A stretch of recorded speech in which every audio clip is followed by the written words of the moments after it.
intro to basics on how to draw.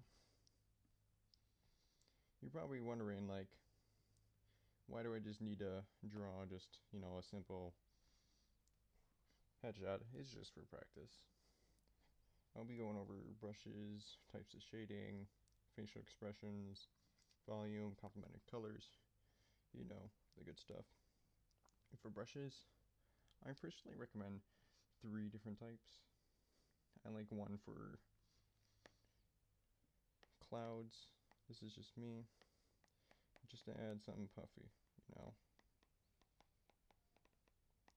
a little smoke cloud.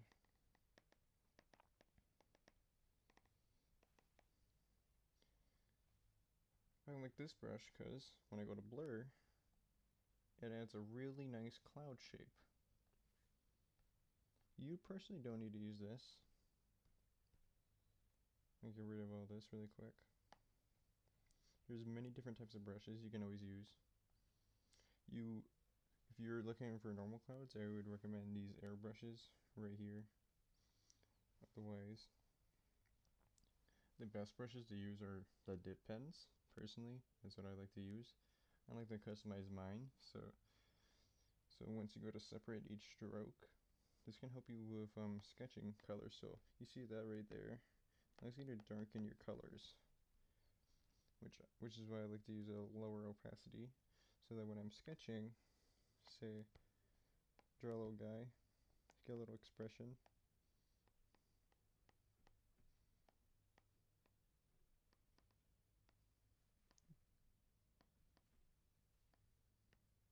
I'm not even using my guidelines, I'm being silly. But, you see, I get a little... This helps because you can see it overlaps the lines. And I can just sketch the guy. And it helps for shading, because then I can do stuff like this. Changes expression. Darken over areas that can be improved.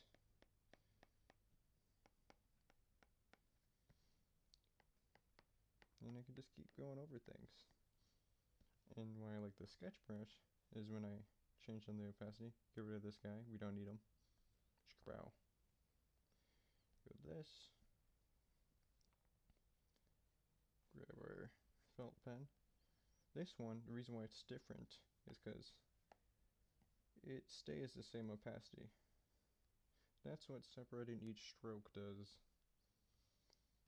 Which, I like these line art brushes at a smaller size compared to the sketching brush.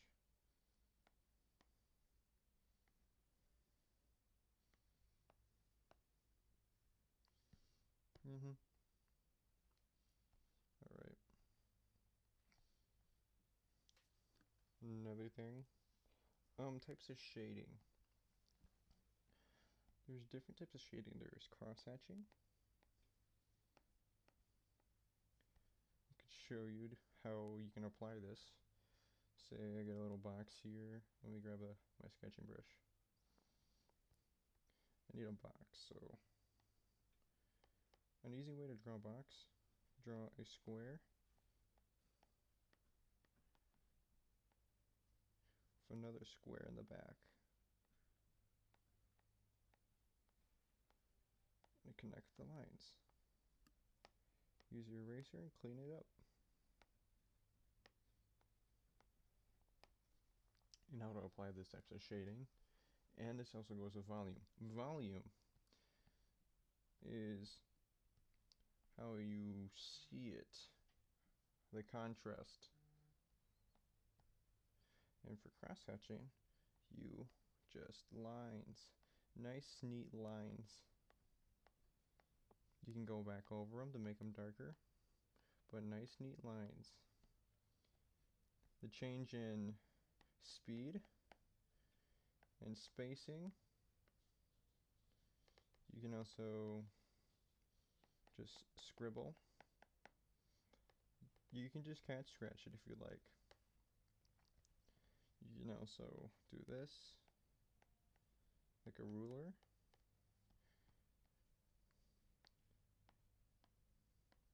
One way to use the ruler technique is boom, boom, boom.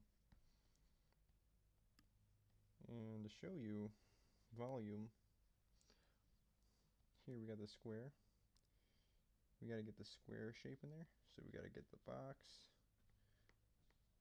like this.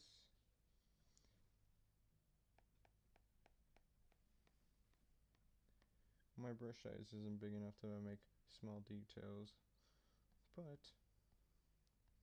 this would be a simple 3D shape because you can see the shadow, and you want to darken the side the shadow is on. Well, obviously I don't have a good show you exactly what you got to do, but here I'm going to change my pixels. Get a circle in here. We're going to do a cylinder.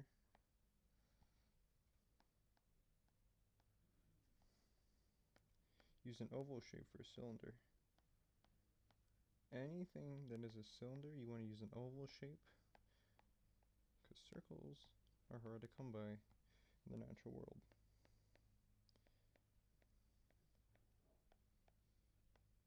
Alright.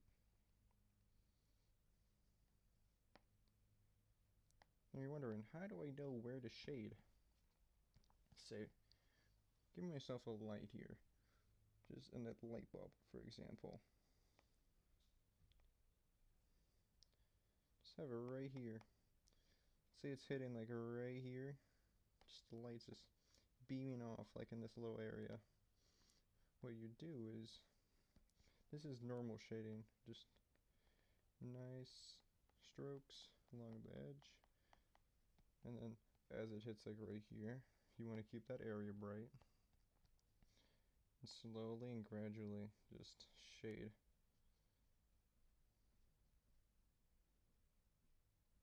It's going to take a while. This is where you want to increase your brush size. I like to speed through it.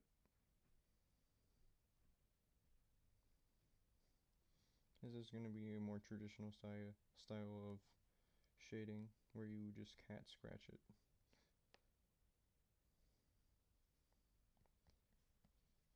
Darkest would be about here.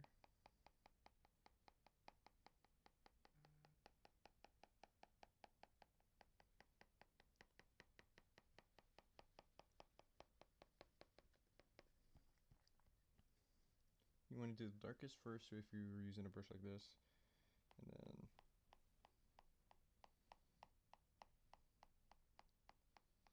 like this.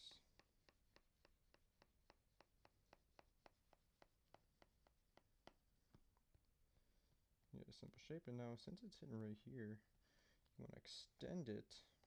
You want to send the shape. Get a good look at it.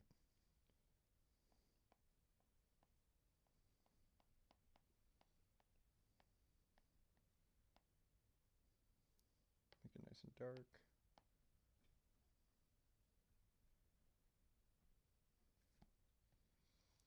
And boom, you got a simple shape with some volume. I'm going to show you a different type of shading. We just get rid of this. We use the same shape. This one's going to be called cell shading. It was similar to that big old gray square I had. Not the cuboid. So cell shading is where you do everything nice and neat.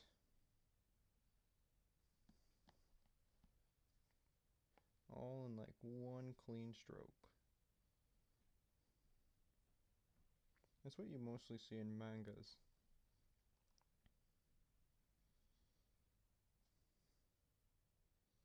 Alright, let's get the darker point right here.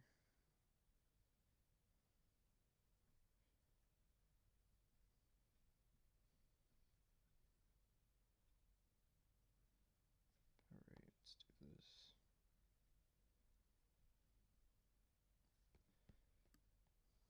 That would be cell shading. you can see it just layer by layer.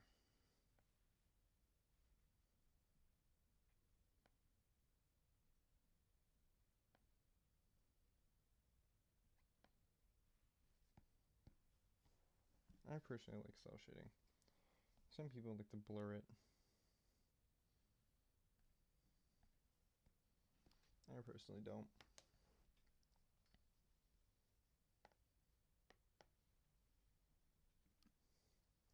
Alright.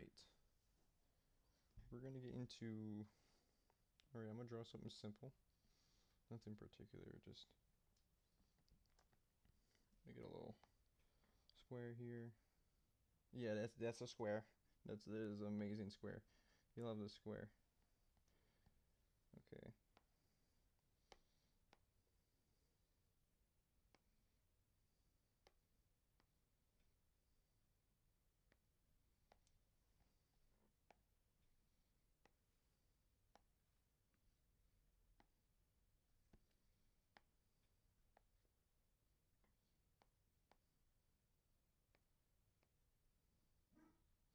Let me get that here in there first.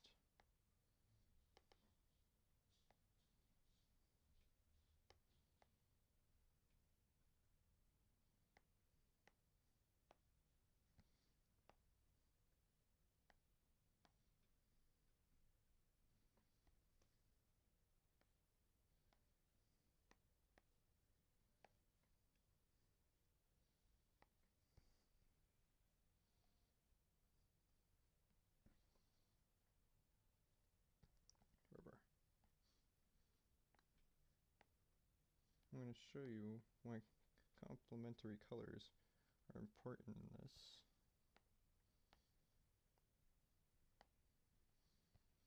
I gotta get this thingy done.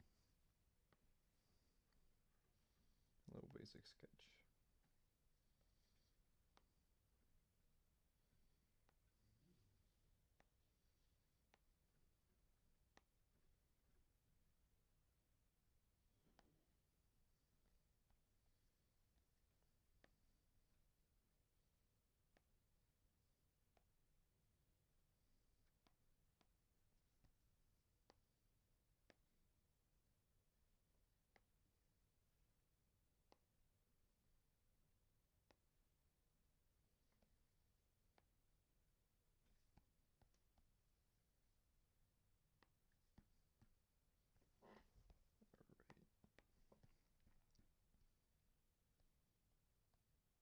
It's so small on the canvas. Right, complementary colors. Okay. So my dirg's red. A nice crimson red. The opposite of that is green. Green and red, like Christmas. Orange and blue.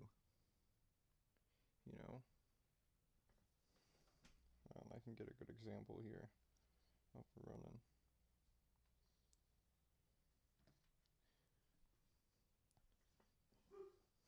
Let me get my color in there. So I'm gonna color up my dirg.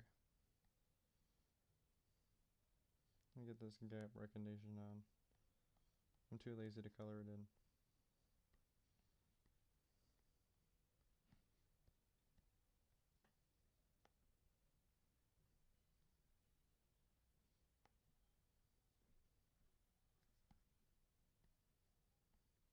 Looks bald.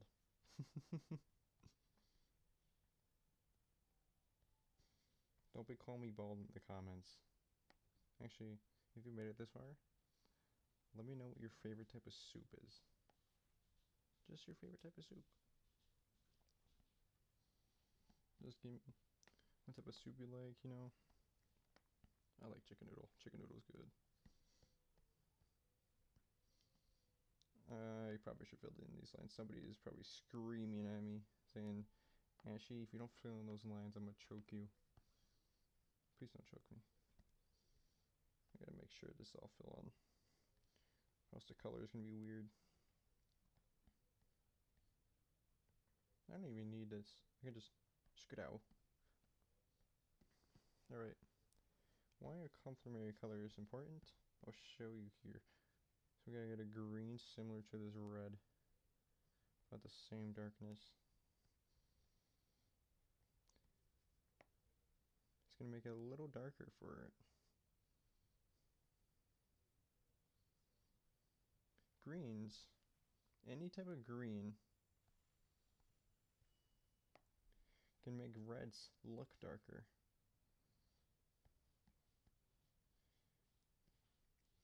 I recommend greens if you're shading on a red. This is just a painting technique, but greens make reds really dark. As you see right here, really dark. What I did was use the multiply, but greens make reds dark. Greens can also have a visual effect. It's not doing it right now, but because of the white. But greens can make reds seem darker than what they are. See? It'll make the eyes seem green, but the eyes a little darker red.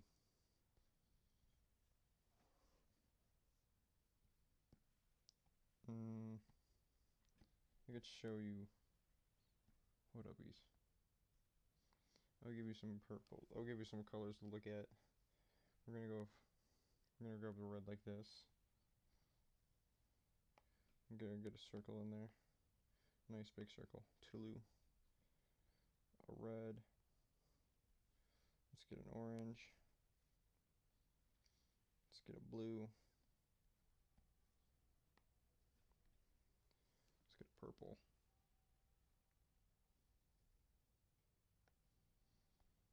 So you would want to use the complementary colors to these.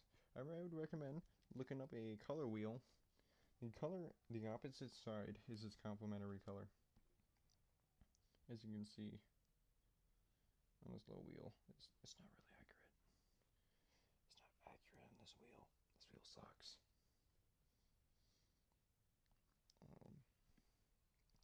Alright. Complementary red. Let's do green. Kerplowy.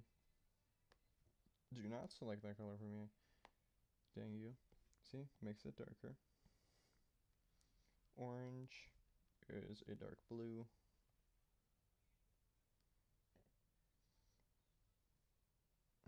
Yeah, about this blue. See? Makes the orange darker. It's like a black right there. Hold up, I don't like this multiply. It's not showing it great. Oh, it's too dark.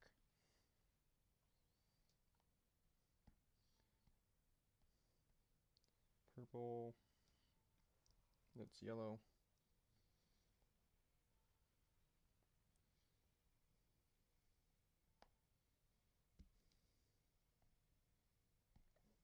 It's just good for, if you color with the complementary colors instead of grays and blacks, it could really help your art seem visually appealing. I personally like to turn down the opacity. Helps with shading. See, when you turn up and down the opacity and shading, it can really help with the colors.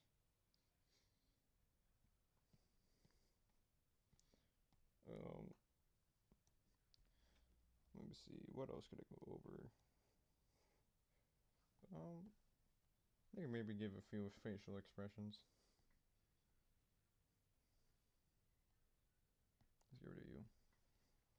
Facial expressions, yada yada. Faces, okay, faces.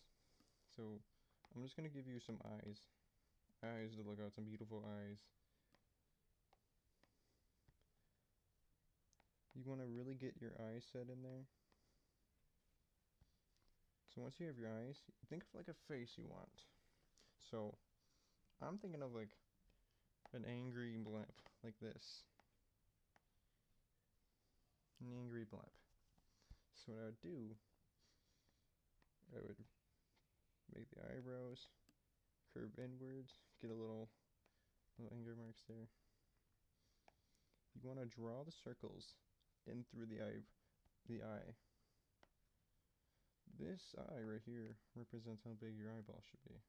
You can make it how big you want. If you want like a really big eyeball, like go iris, whatever, go ahead. I'm personally liking about this big.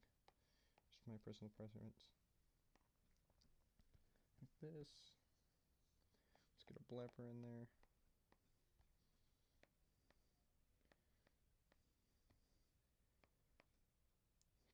Let's do this. Get a smile. Get a blep. You can make your blep however you want. Do usually like a little, like a little shot glass for a Durg. A V into a square. However you please. Or you like maybe like a little circle, maybe a little pointed tongue. You know. I like mine like this. I'll give it a little.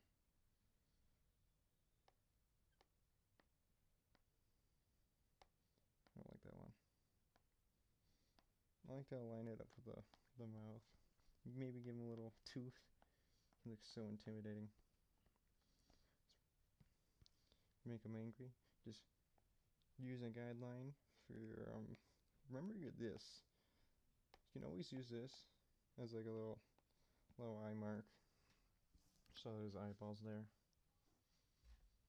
And like he's angry blepper. He's an angry blepping boy.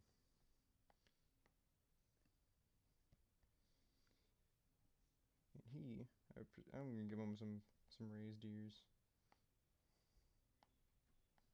Let's give him some raised ears. Big horn. Big horn. Okay, that was a terrible horn. Tell me how bad that was. This is even worse. Oh my gosh, I'm dying.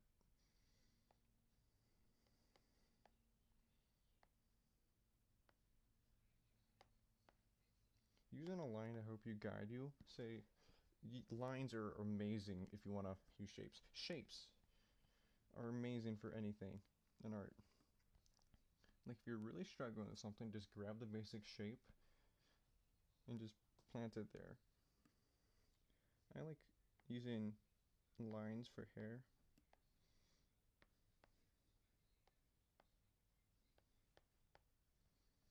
Let's get a box here, like a triangle for the neck, just a bunch of triangles. Just connect them like this. You just smoothing it out.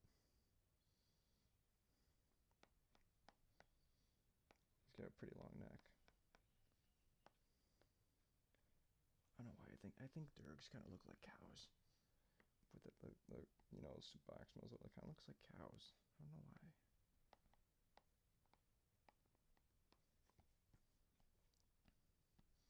Look how angry that blimper is. Give some cheek fuzz on the other side because it's kind of running off the cheek there. I'll use some basic shading here. Make him look a little silly. Darken up his. You can always change up the eyebrows however you please. I would recommend looking at some like different types of eyes from different artists. Using other people's art to just help you learn is not against the rules. It helps you understand your own style in a way you please. Skidooey. Look how silly he looks. He looks so silly. He looks so silly. He's so silly and evil. Alright. I believe I went over everything. Other than you can always just mess over with your eyes. Do this. Make it look sus. Make him look tired. Or sad. Sad. Tired. No idea. That's weird.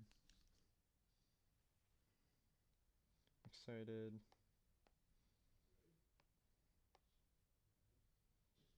No idea. Just mess around. Just sketch a bunch.